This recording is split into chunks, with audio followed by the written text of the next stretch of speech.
a 3 entrepreneurs devant nous. On va parler un petit peu plus du terrain. Là, on a parlé un peu, j'ai envie de dire, le côté concept et au niveau théorique.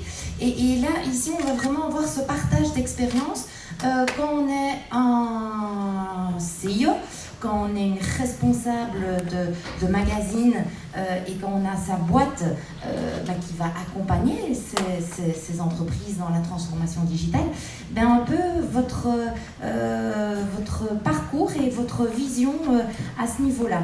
Et pour commencer, j'ai envie de commencer par toi, justement. Raconte-nous un petit peu. Donc toi, tu t'es dit, allez, moi je vais monter une boîte maintenant. Julie en parlait, on est dans l'entreprise en pleine révolution industrielle. Mais quelle idée d'aller dire aux boîtes, tiens, on va faire une transformation digitale. Alors, quelle idée? Ça doit être exactement la question que se pose tous les soirs ma femme. Voilà. Et mes enfants. Mais oui, non, ça fait... pour moi, c'est une vieille histoire.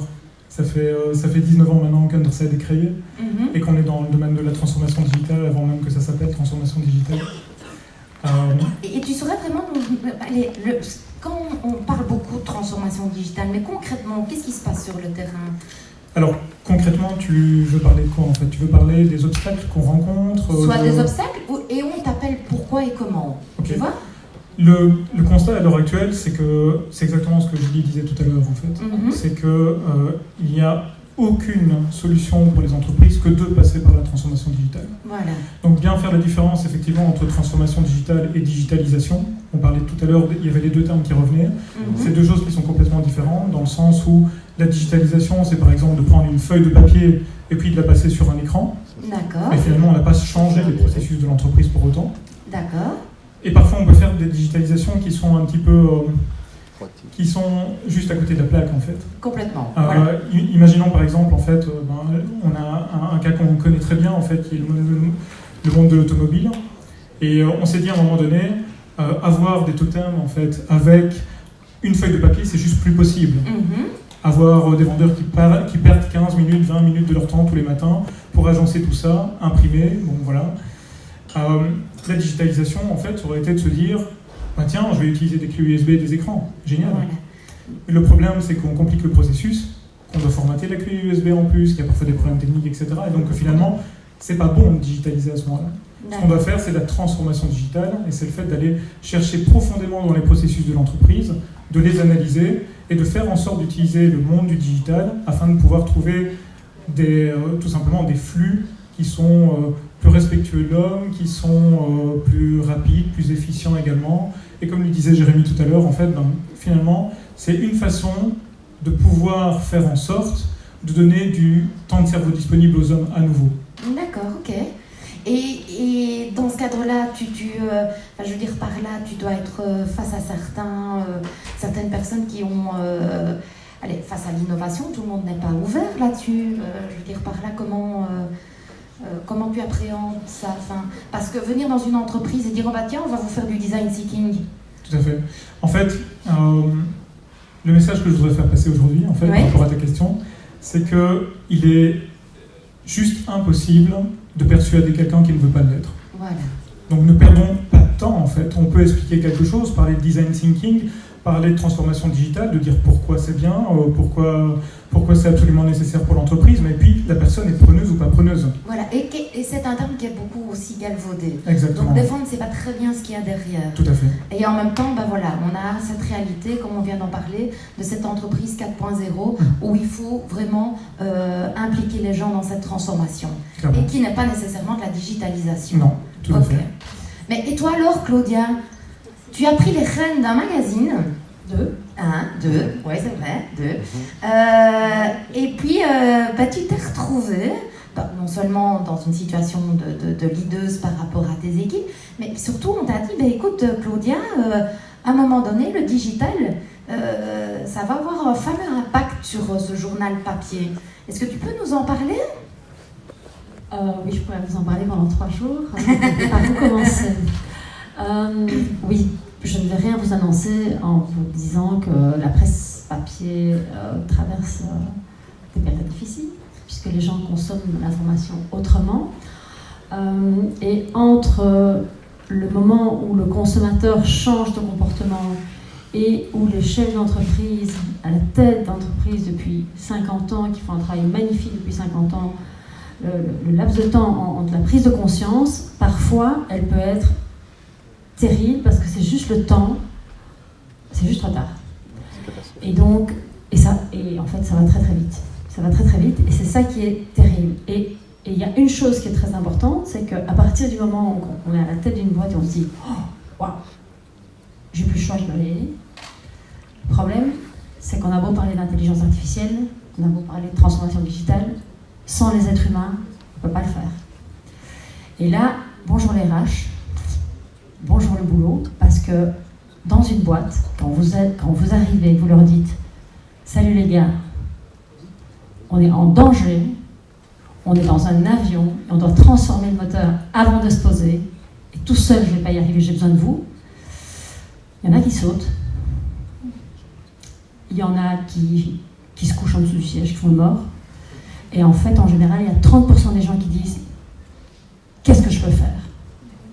Et alors ces gens-là, on s'en fout des compétences qu'ils ont. J'allais te poser la question justement. T'as pas été confronté à un manque de compétences par rapport à tes équipes? Enfin, je veux dire, en fait, le plus terrible, c'est pas le manque de compétences, parce qu'aujourd'hui, encore une fois, on peut acquérir des compétences, et puis 6 mois plus tard, elles sont obsolètes si on ne s'est pas mis en question. En fait, aujourd'hui, la faculté pour accompagner la transformation, pour moi, c'est, comme Julie le disait, c'est la curiosité, l'envie un état d'esprit. Mais alors, évidemment, moi je suis directrice, et quand j'explique à mon boss, bon là, il n'y a que 30% des gens qui vont ramer, les autres ils sont plus là. Oui, ils font le mort, ou ils sont morts. Il me dit, ok, et quoi? Ben, je dis, oui, c'est pas les meilleurs qui restent. Qu'est-ce qu'on fait? Alors, il y a 2 solutions. Mon boss il a paniqué, et moi j'ai pris les 30, et je leur ai dit, ok, on va y aller, on va ramer, et on va se former. Enfin, moi je m'étais formée à ça, et je continue à me former tout le temps, et je suis même à un stade où j'ai demandé un jour de congé non payé par semaine pour reprendre des études, parce que je me suis dit que si je ne le faisais pas, j'allais me retrouver à la caisse de Deleuze bientôt. Mais, non, je rigole, mais voilà. Mais ce qui est important de savoir, c'est qu'en fait, aujourd'hui en entreprise, c'est pas tellement les compétences qui comptent, c'est vraiment l'attitude. Et cette envie de vouloir apprendre, cette envie de vouloir, et donc c'est l'état d'esprit entrepreneurial, l'état d'esprit d'une start-up, et l'envie de se dépasser et d'acquérir de nouvelles compétences. Et alors là, la responsabilité de l'employeur, c'est de dire, ok, je vais former mon personnel. Et ça, aujourd'hui, quand on constate, quand on regarde un peu ce qui se passe dans l'entreprise, il y en a beaucoup qui n'ont pas compris. Hein. Et ça, c'est le frein à la transformation. Parce que acquérir des outils, en fait, tout est réalisable. Mais une transformation digitale ne peut se gagner que si elle vient du dessus.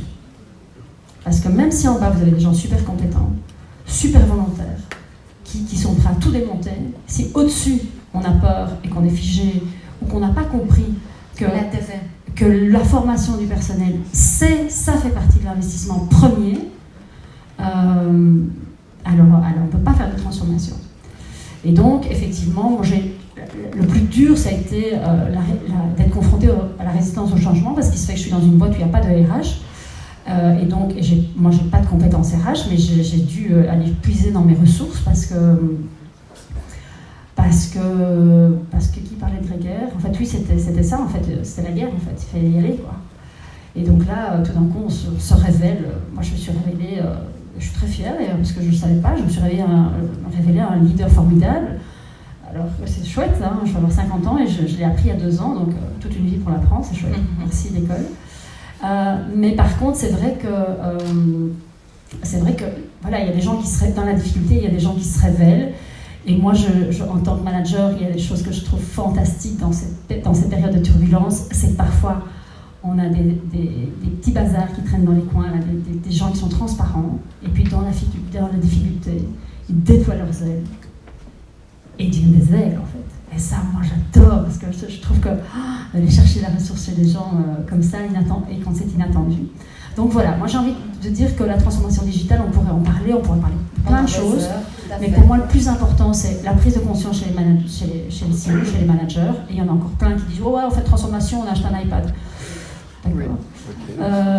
Voilà, donc la prise prise de conscience au-dessus et surtout d'aller chercher les ressources auprès des gens qui ont l'état d'esprit et aussi quand on recrute des compétences aujourd'hui, quand on recrute les gens, souvent on doit bien se rendre compte qu'en fait ils ont les compétences aujourd'hui, mais ils les auront peut-être pas demain, et donc il y a de l'accompagnement.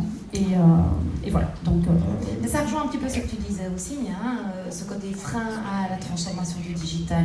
À un moment donné, il faut vraiment, comme ce genre de soirée, pouvoir inspirer sur cette nécessité-là. On est conscient, mais il n'y a pas encore sur le terrain. Enfin, c'est encore dur. Oui, ce qui a été dit ici est super intéressant aussi, en fait, si je peux me permettre.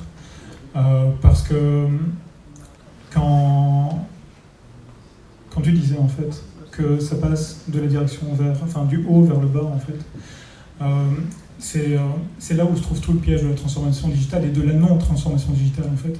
Le gros problème derrière, il y a un seul mot, c'est l'ego. C'est les gens qui se disent savoir tout connaître pour tout le monde et qui ont cette vanité, en fait, de vouloir dire, en fait, on va continuer à faire les choses parce qu'on les a toujours faites et que c'est comme ça qu'on travaille. Et là vient l'importance aussi de créer un périmètre de sécurité, et c'est sans doute ce que vous avez fait avec les 30% de personnes, de leur permettre, en fait, de prendre des risques et d'aller plus loin finalement au travers de tout ça. Oui, tout à fait. Le leader de demain est un révélateur de talent. On en a parlé ici récemment, mais je pense que c'est une place qui a toute son importance dans cette transformation digitale. J'ai juste encore une chose à ajouter aussi, c'est que, en tout cas, je parle pour notre modèle, quand je remonte chez mon boss et que je lui dis il y a des choses, on va pas pouvoir le faire seul, il faut trouver de nouveaux partenaires. Et voilà, quand on a un CEO qui a toujours fait tout seul et qui a fait une carrière incroyable, parce que c'est un type tellement, je sais pas comment il fait, il bosse comme un dingue. Mais en fait, aujourd'hui, c'est pas la quantité de travail qui compte, c'est le résultat au bout du truc, et c'est vraiment se dire ok, ça en interne je peux pas le faire. Quel est le partenaire? Et en fait, aujourd'hui, et nous dans la presse, je ne vais pas vous parler technique, mais on a une grande stratégie avec Google qui est effectivement d'être, surtout avec les recherches vocales qui arrivent, c'est qu'on doit avoir nos articles qui sont en position 0 ou en position 1, sinon dans 2 ans on n'a plus de trafic. Et donc le SEO, si vous êtes tout seul à pointer vers vous, ça ne marche pas. Donc il faut que des sites référents pointent vers vous et vous pointez vers d'autres. Enfin, c'est un grand maillage interne et externe. On va pas aller plus loin. Mais donc ça veut dire qu'en fait nos concurrents deviennent doivent devenir des collaborateurs dans une stratégie digitale de maillage de linking, quoi. Et donc il faut qu'à un moment donné au-dessus, on puisse se dire ah ok, on va aller trouver les gens du soir et on va leur demander qu'ils pointent vers, on va leur proposer de pointer vers eux et on va espérer qu'ils pointent vers nous. Oui, mais c'est nos concurrents. Oui. Ben oui, si on ne fait pas ça, dans 2 ans, en recherche vocale, on ne sort pas. Bon, après, il y a plein d'autres facteurs qui font qu'on ne sort pas, mais en l'occurrence. Et donc, je te rejoins, la part d'ego, c'est de se dire, il y a des choses qu'on peut faire en interne en transformation, et il y a des choses qu'on doit outsourcer. Oui, et il faut avoir cette capacité d'accepter ça, ce qui n'est pas toujours évident, en fait. Oui. Mais je pense qu'on va avoir un cas réussi, si je puis dire, de cette transformation digitale. Tout d'abord, merci pour l'accueil. Alors, on a un tout petit peu discuté tous les deux. Et moi, ma première réflexion, ça a été, mais d'où est venue cette idée avec un vignoble?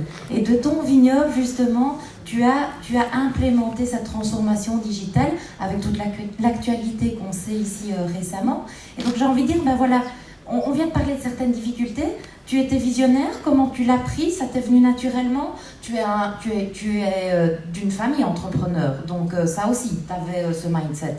Voilà, alors bonsoir à toutes et à tous. Ça me rassure, je pensais que je devrais parler de digitalisation. Alors, je ne suis pas un réfractaire de la digitalisation, mais heureusement un jeune ingénieur qui vient de commencer et qui m'a implanté avec mon fils aîné de 17 ans mon Facebook il y a 15 jours. Ah bah voilà. On m'avait appris vivons cachés, vivons heureux. Et donc, mais moi je suis passé à Facebook et je le vois ici ces dernières semaines. C'est un outil assez incroyable. On a mis un sujet hier sur, je crois, la toile, je ne sais pas, j'utilise même le terme. Il y a déjà plus de 1200, 1300 partages. Ah ben écoute. Bon, évidemment, on a fait gagner 3 bouteilles de chandéol qui sont pratiquement les dernières, donc on est en rupture de stock. Donc c'était un peu facile. Mais c'est vrai que même une petite entreprise comme la nôtre, on a dû évoluer. et avec un site internet qui n'est pas encore exceptionnel. Et petit à petit, mais comme vous l'avez dit, on va outsourcer, on va prendre des pros dans d'autres entreprises. C'est ce qu'on a déjà fait, c'est de prendre des professionnels pour chaque compétence. Alors comment on a commencé? L'histoire est belle, c'est la rencontre de deux familles. Je sais qu'il y en a déjà qui ont entendu mon histoire plusieurs fois, mais ma famille est d'abord d'origine de la région et dans l'agriculture, et cultive les terres ici autour de la région de Mons. Et on avait des terres blanches qui n'étaient pas les meilleures terres. Pour ceux qui connaissent le monde de l'agriculture, c'est des terres un peu plus pauvres, mais évidemment qui sont propices pour le développement de la vigne. Et on a rencontré une famille de Champenois, la famille Remu-Gaspard, qui est venue pour acheter nos terres. Mais un fermier ne vend jamais ses terres, donc on lui a d'abord dit non merci, rentre en Champagne. Il est revenu avec une offre plus élevée en se disant bon c'est une question d'argent, on a été un peu vexés, mais on lui a fait une autre proposition. Au lieu de mettre 3 hectares, mon oncle Clément s'est dit on s'associe à 3 familles et on crée ce vignoble. Alors est-ce que c'est innovant? Il y a déjà des vignobles en Belgique, donc si on a osé se lancer dans une telle aventure, c'est parce qu'il y avait déjà des projets à Liège, à Pinan. Il y avait nos voisins, les Aguaises, qui sont assez connus, qui avaient déjà une très belle réussite. Disons, ce qui est innovant, c'est qu'on a réuni justement ces compétences et la complémentarité des actionnaires.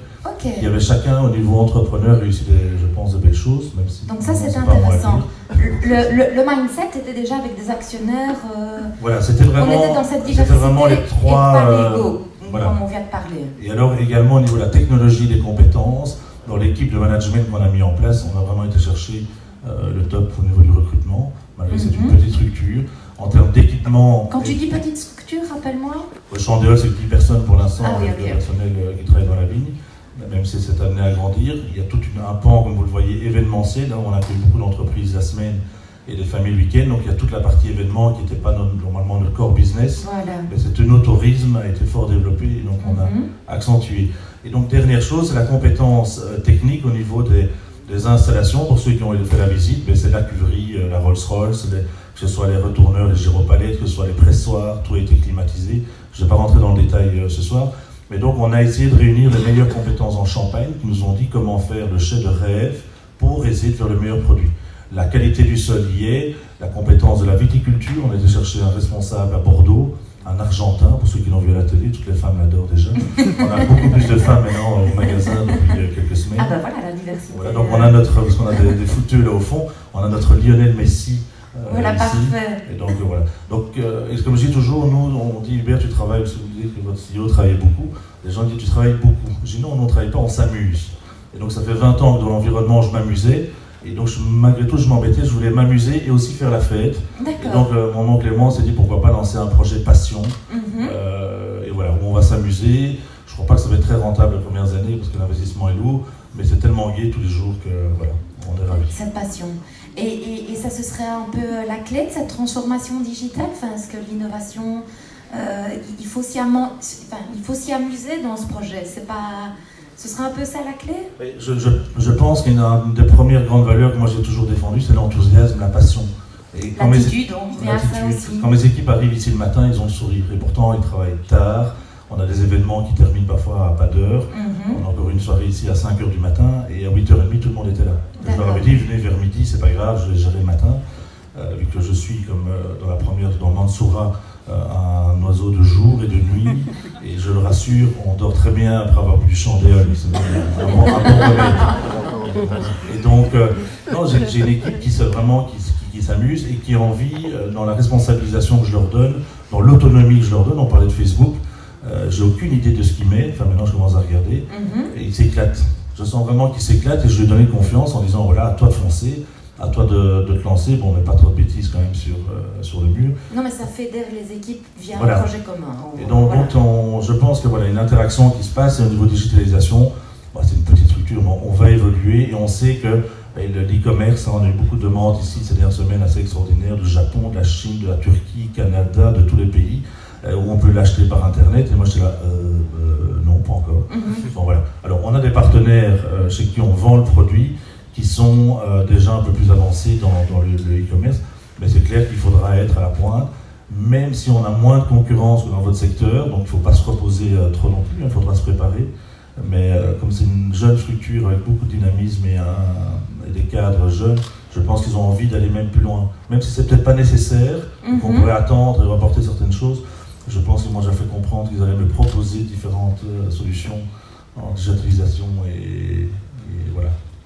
Parfait. Un dernier mot peut-être sur l'entrepreneuriat wallon, on en a un petit peu parlé ensemble. C'est vrai qu'on dit souvent, ben voilà, c'est un peu plus dur ici en Wallonie. On a cette peur de l'échec. Non seulement on a peur d'entreprendre, et en plus on a peur de l'échec.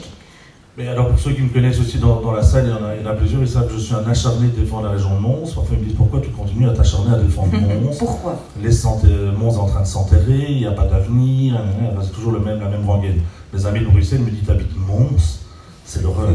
Bon, heureusement avec Mons 2015, ils se sont rendus compte qu'on avait une belle ville, ils se sont rendus compte qu'il y avait des zonings, ils se sont rendus compte qu'il y avait quand même de belles entreprises et des entrepreneurs.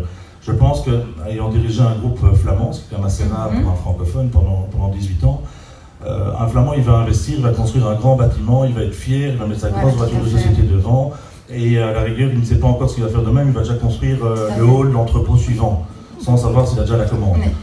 En Wallonie, si on réussit, on est déjà un peu jalousé, on n'ose pas trop se montrer.